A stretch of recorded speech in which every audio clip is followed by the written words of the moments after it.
Segundo libro de Samuel, capítulo 6. Volvió David a reunir a todos los hombres escogidos de Israel, 30,000. Y David se levantó y fue con todo el pueblo que estaba con él a Baala de Judá, para hacer subir desde allí el arca de Dios, la cual es llamada por el nombre del Señor de los ejércitos, que está sobre los querubines. Pusieron el arca de Dios sobre un carro nuevo para que la pudieran llevar de la casa de Abinadab, que estaba en la colina. Usa y Ahío, hijos de Abinadab, guiaban el carro nuevo y lo llevaron con el arca de Dios de la casa de Abinadab, que estaba en la colina. Y Ahío iba delante del arca. David y toda la casa de Israel se regocijaban delante del Señor, con toda clase de instrumentos hechos de madera de abeto, y con liras y arpas, panderos, castañuelas y címbalos. Pero cuando llegaron a la era de nación, Usa extendió la mano hacia el arca de Dios y la sostuvo, porque los bueyes casi la volcaron.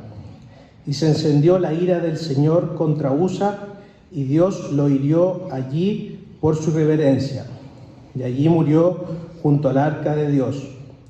Entonces David se enojó porque el Señor había estallado con ira contra Usa, y llamó a aquel lugar Pérez Usa hasta el día de hoy.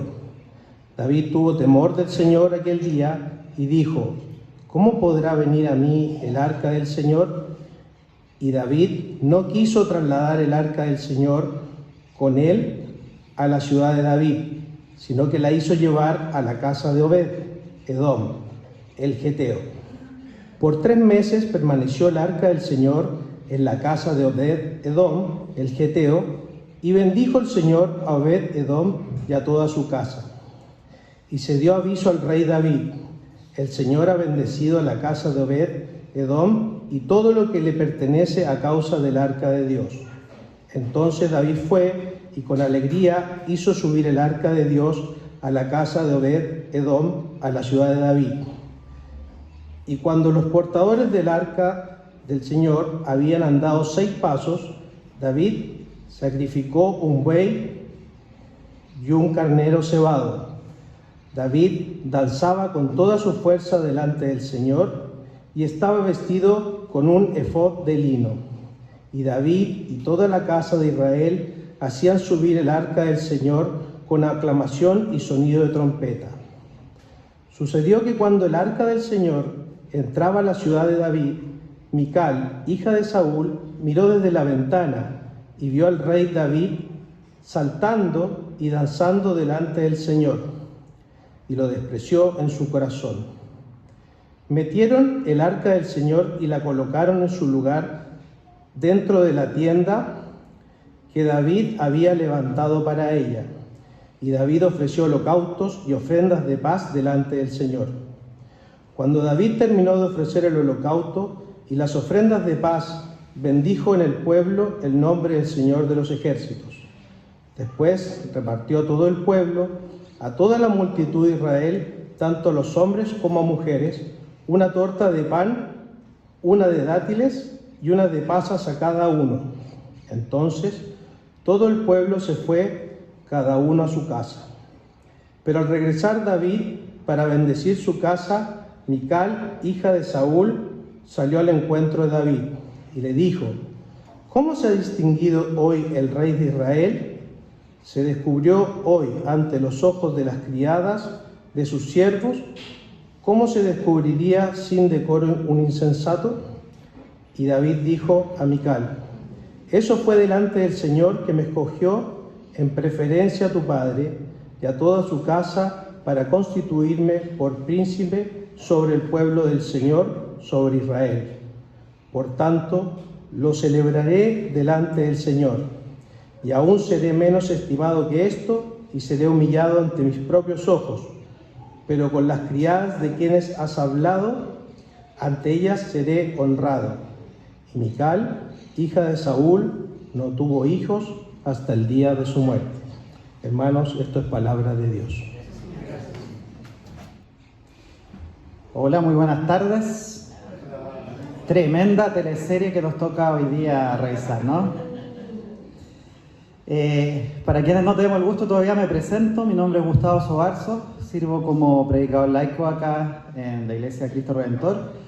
Y bueno, hoy día tenemos el privilegio de ir concluyendo esta serie que hemos llevado ya por más de 2 meses, que se titula Hijos que adoran a Dios. Particularmente el día de hoy vamos a ver ese tema.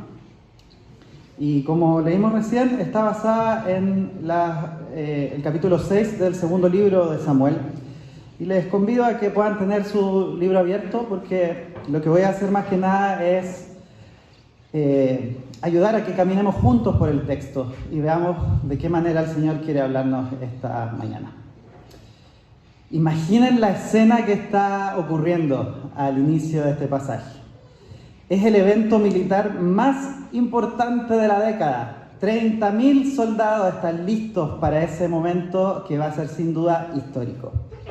El traslado del arca del pacto de Dios. Por fin, después de 70 años que había estado guardadita por ahí, lejos del alcance del pueblo, ahora va a llegar hacia Jerusalén, la que va a ser la nueva capital de la emergente nación de Israel.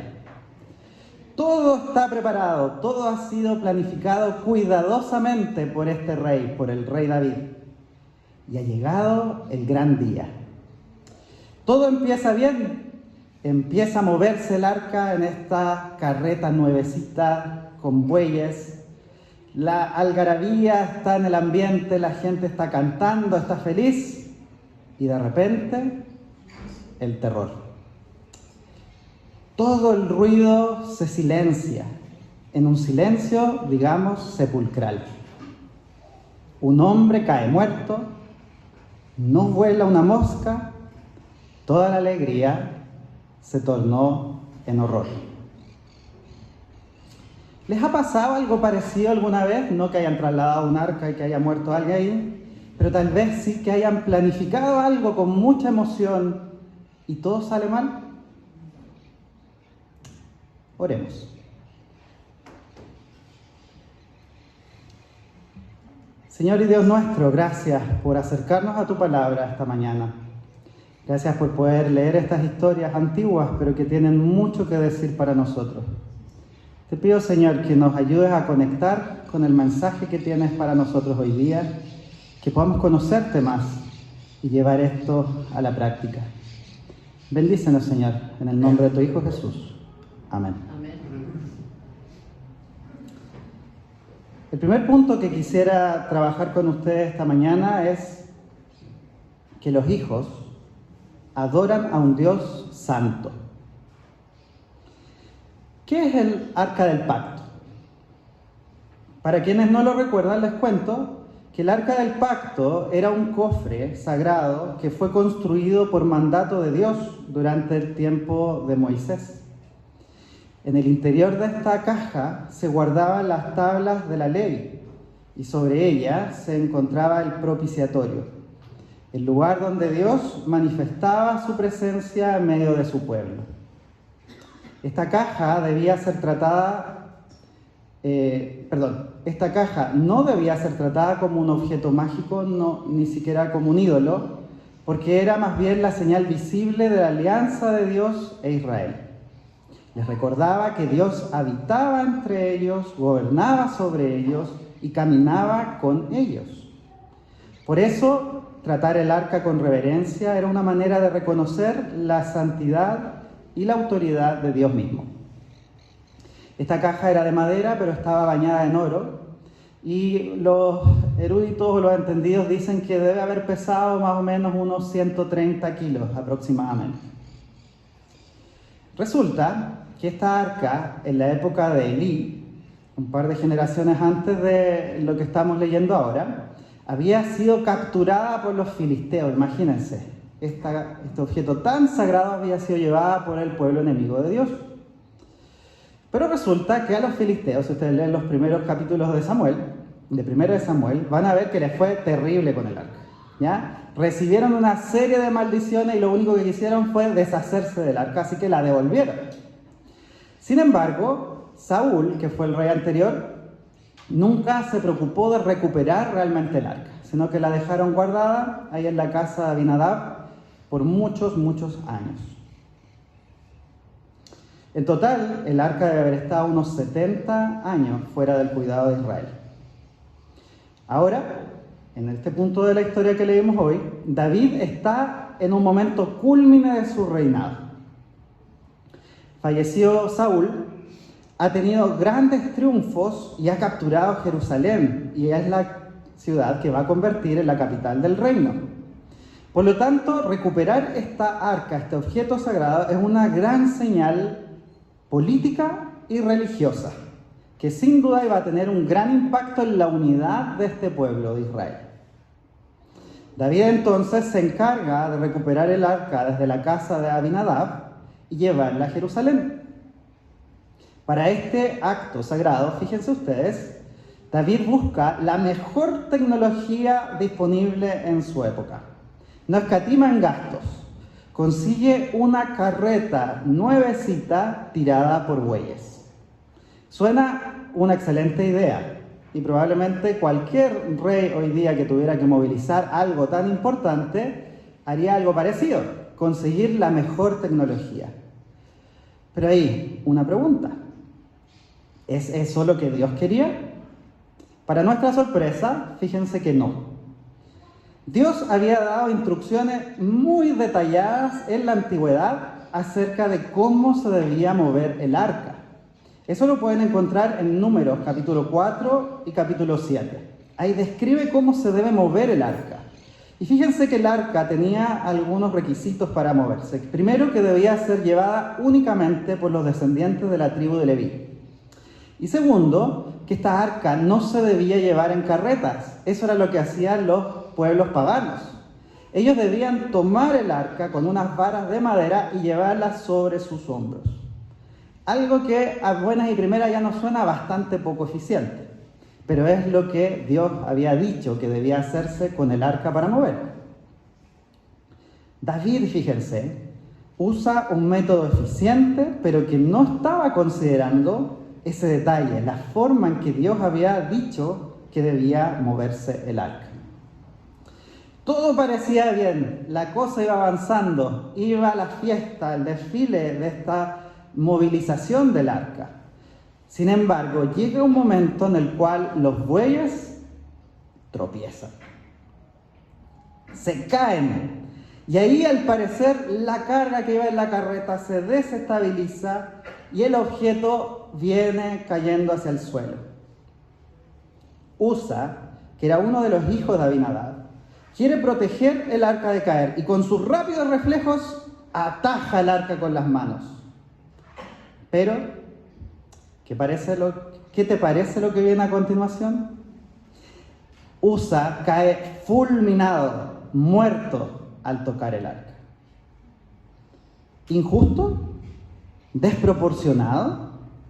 ¿Cómo es posible que un acto que genuinamente era bueno sea castigado con la muerte? El teólogo René Padilla dice: ¿qué relatos tan difíciles de leer son estos? Aunque apelemos a la santidad de Dios, a las normas establecidas para la manipulación del arca o a las lecciones que David aprendió, parece como si Usa fuera castigado por sus buenas intenciones y buenas acciones. Aparentemente, las buenas intenciones no tenían mucho que ver con la manipulación del arca. Es lo mismo que hubiera ocurrido si Usa hubiera tocado un cable de alta tensión. A los cables de alta tensión no les importa mucho porque usted los tocó. No les interesa si usted lo que quería era conectar una lavadora, si quería conectar el sistema eléctrico de un hospital. El cable de alta tensión y la electricidad se rige por otras normas que no tienen nada que ver con lo que usted quería hacer. El error de Usa y de David fue asumir que la santidad de Dios debe ser protegida por los humanos. Pensaron que por tener buenas intenciones podían saltarse el protocolo. Las buenas intenciones, queridos y queridas, al parecer no cancelan el peso de la santidad de Dios. ¿Cómo reacciona David? Fíjense ustedes que David, cuando presencia esto, no se pone a llorar por Usa, no pide perdón. Su reacción es el enojo. Se enoja. Le pone a este lugar Pérez Usa, que significa el lugar donde irrumpió Dios contra Usa. Se pone a la defensiva. Igual yo lo encuentro lógico, o bastante representativo al menos de cómo actuamos los humanos, o quizá cómo actuaría yo. David había planificado todo. No era algo que se le ocurrió en la mañana. Él había pensado todo este proceso de trasladar el arca. Él quería adorar a Dios. Al tener este fracaso tan estrepitoso y de manera tan pública, enojarse con Dios es un salvavidas al ego. Es mucho menos doloroso para David decir Dios es impredecible e injusto que pararse frente a todos y decir hice mal el plan, ignoré las reglas y maté a un hombre por negligencia. Queridos y queridas, el pecado acá no fue simplemente tocar el arca. El problema comenzó mucho antes, cuando David decidió acercarse a Dios según sus propias ideas y no según las instrucciones de Dios. Pero, ¿cómo podemos transportar esta idea tan antigua y tan particular del pueblo de Israel a nuestros tiempos? Me refiero a si tomamos este principio de cómo nos acercamos a Dios, ¿cómo podríamos acercarnos hoy día a Dios según nuestras propias ideas y no como Él pide? Yo creo que como David, eso nos pasa, que nosotros también tenemos este riesgo de querer, en cierta manera, manipular a Dios o acercarnos a Él según nuestras propias concepciones o lo que nosotros creemos que es bueno. Lo hacemos, por ejemplo, cuando medimos el éxito de algo por los resultados en lugar de la fidelidad. ¿Ya? Cuando lo hacemos por lo que vemos en digamos, la evidencia inmediata versus realmente lo que pasó en nuestros corazones. Por ejemplo, cuando pensamos que una actividad que hicimos como iglesia o como, creyentes, como cristianos, fue, entre comillas, bendecida porque llegó mucha gente sin pensar o meditar si fuimos realmente obedientes al Señor en lo que hicimos. Lo hacemos cuando confundimos la adoración con emociones o actividades religiosas, cantando con entusiasmo el domingo, mientras ignoramos la reconciliación con un hermano o las necesidades de un vecino el resto de la semana. Lo hacemos cuando queremos que Dios respalde nuestros planes, nuestra carrera, nuestros proyectos laborales, incluso nuestros ministerios, en lugar de preguntarnos cómo esos planes pueden servir a los propósitos de Dios. Y lo hacemos cuando actuamos como si Dios estuviera presente acá el domingo en la mañana en el culto, pero que no estuviera presente en la oficina, mientras preparamos el almuerzo, en el laboratorio, en la sala de clase, o en las decisiones económicas que tomamos en la semana. La verdadera adoración no consiste en acercarnos a Dios en nuestros términos. La verdadera adoración consiste en reconocer el señorío de Dios en todas las áreas de nuestra existencia. Esta parte para mí creo que es una de las más importantes. Yo pienso de que si nosotros no reconocemos a Dios en todo lo que hacemos de lunes a domingo, este tiempo que estamos pasando acá es muy superficial, casi vano diría yo. Se hace irrelevante Dios si no lo llevamos con nosotros a las cosas más cotidianas. Se transforma en algo encerrado en una cajita de tiempo, en una cajita de un momento de nuestro ser, de nuestra vida, si lo relegamos solo al domingo. El Señor no quiere solo, únicamente nuestra adoración aquí, ahora, los domingos por la mañana. El Señor pide que le adoremos con todo nuestro ser, en todo momento.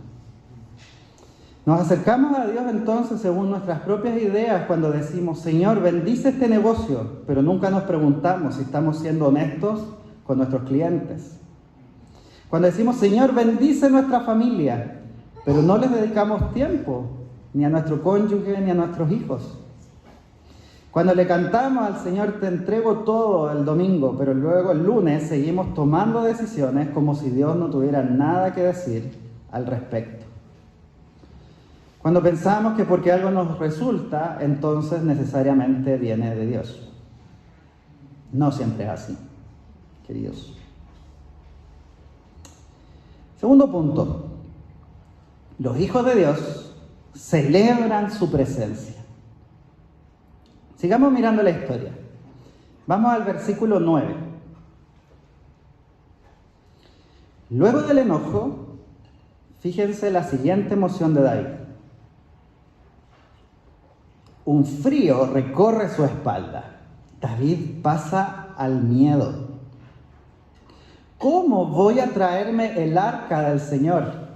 Lo que acababa de intentar fracasó. Se murió una persona por causa de eso. ¿Cómo voy a seguir moviendo el arca entonces? Me voy a quedar sin gente. Lo que hace David entonces es que ante el temor cancela todo. Echa para atrás todo el plan que tiene. Tiene miedo, ya no quiere llevarse el arca. Y hace algo casi impensable, incluso yo diría un poco cómico. Deja el arca tirada en casa de Obed-Edom. Como nos dice el texto, Obed-Edom era un oriundo de Gat. Es decir, es posible que ni siquiera haya sido israelita.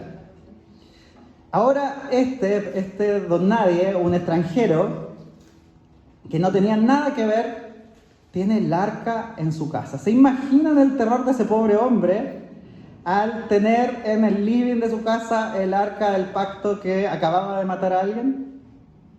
Con mi hija terminamos de hecho de ver recién esta serie de Netflix que habla de una tragedia que ocurrió en Brasil, en Goiânia, donde dejaron en el año 87 abandonado una cápsula de Cesio-137, que fue una historia real, que produjo un desastre porque ese era material que se usaba para terapia radiológica, pacientes con cáncer, pero el isótopo radioactivo es muy contaminante y causó estragos allá. Y justamente ahí en esa serie se muestra cómo una familia la guarda y al final termina destruyendo toda la ciudad. Imagínense cómo sería para ustedes. Si alguien les dice el día de mañana, vienen hombres de negro y les ponen en su casa, van a guardar esta bomba H durante un tiempo indeterminado. Eso más o menos fue lo que le pasó al pobre Obed-Edom. Pero para sorpresa de todos, inclusive para David, vemos que acá Dios nuevamente muestra su gracia. En lugar de traer destrucción a la casa de Obed-Edom, Dios trae prosperidad. Y le empieza a ir bien a Obed-Edom. Vemos entonces de que no es el arca en realidad en sí misma, o Dios a través del arca, quien trae una fuente de pura destrucción. Muy por el contrario, el Señor quiere traer bendición y lo hace acá. Tal cual, como decíamos delante, un cable de alta tensión. Si está bien encauzado, su energía eléctrica está bien encaminada, en lugar de traer un desastre, la energía permite utilizar electrodomésticos, otras máquinas y traer bendición. El peligro entonces, al parecer, o lo que iban entendiendo los israelitas en este instante, aparece cuando hay arrogancia. Hermanos, hermanas, muchos de nosotros nos parecemos más a Obed-Edom de lo que pensamos. Ninguno de nosotros éramos candidatos naturales para recibir la presencia de Dios en nuestra casa. No éramos ni los más santos, ni los más preparados, ni los más importantes. Sin embargo, Dios decidió acercarse a nosotros en Cristo. Y cuando Dios entra en una vida, en una familia o en una iglesia, no lo hace para destruirla, sino para bendecirla, para transformarla.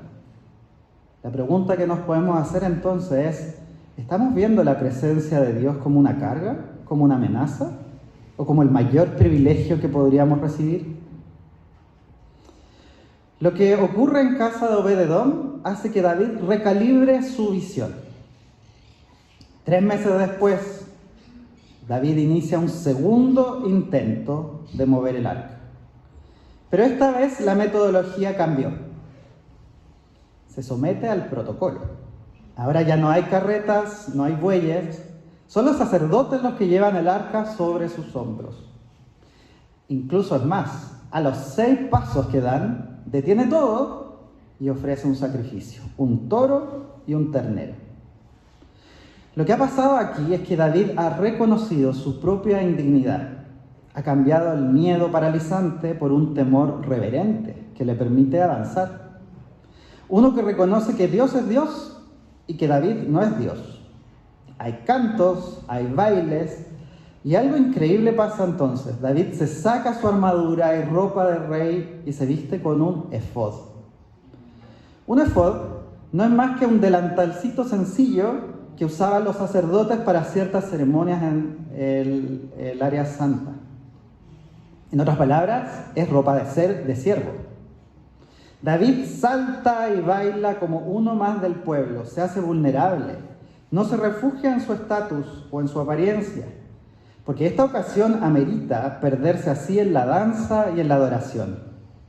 En ese momento, David renuncia al altar del qué dirán y se da cuenta de que no es él quien está haciéndole un favor a Dios al llevar al arca, sino que más bien él es un siervo que está recibiendo al verdadero rey. El cambio de David entonces ocurre cuando él deja de preguntarse ¿cómo voy a traer a Dios a mi proyecto? Y comienza a celebrar lo que Dios ya está haciendo en medio de su pueblo. A veces vivimos la fe como una lista de obligaciones. Ir a la iglesia, servir, cumplir responsabilidades. Pero la adoración real comienza cuando recordamos que no somos nosotros quienes le estamos haciendo un favor a Dios. Es Dios quien nos da el privilegio inmenso de acercarnos a Él y sumarnos a lo que Él está haciendo. Hay personas que reciben una visita importante y pasan toda la semana preparando la casa. Limpian, ordenan, cocinan, porque consideran un honor recibir a esa persona. David entendió que la llegada del arca no era un trámite religioso. El rey del universo venía a habitar junto a su pueblo. Por eso ya no pudo mantenerse quieto ni mantener las apariencias. Porque la raíz de su alegría no es que ahora entiende mejor el protocolo, sino que comprende el privilegio inmerecido de que Dios quiera estar con su pueblo. Ahí el miedo se transforma en celebración, y eso encaja perfectamente con el título de esta sección: Los hijos de Dios celebran su presencia. No porque la presencia de Dios deje de ser santa, sino porque esa presencia santa se acerca a nosotros en gracia. Por último, los hijos de Dios buscan agradar a Dios antes que a las personas. La siguiente escena de este acto es en la casa de David. Mical, quien es la esposa de David e hija de Saúl, está mirando desde la ventana mientras hay una fiesta. Ella no se suma a la fiesta porque está mirando desde la ventana. Y ahí vemos que el narrador nos da un detalle de lo que pasa en su corazón. Ella siente un profundo desprecio por David y lo que está haciendo. Ella le hace una crítica al decoro. Y si pensamos en términos estrictamente políticos, quizá Mical tiene razón. No es conveniente que el rey no guarde una distancia con sus súbditos. Eso le va a quitar respeto, desde luego. Pero Mical está mirando esto desde los valores del mundo. Una jerarquía que ella tiene en su mente de cómo van las cosas que no proviene de Dios. David le responde a Mical, le dice que lo que hizo lo hizo en presencia de Dios. En presencia del Dios que lo escogió a él como rey. Ahí le tira un chirolazo a Mical diciéndole, exacto, versus tu padre, versus Saúl, me escogió a mí. David está dispuesto a humillarse aún más. Y al final del día, quienes lo honrarán será esa misma gente, las esclavas a las cuales Mical desprecia. El acto de Mical tiene consecuencias en su propia vida. El poner su imagen como reina o parte de la familia real por sobre la voluntad divina, dice el texto que le quita finalmente el privilegio de tener hijos. Mical está preocupada por la dignidad del rey. David, en cambio, está preocupado por agradar al rey, al Señor. Ahí está la diferencia. Mical mira la escena desde la ventana y piensa, ¿qué van a decir de él?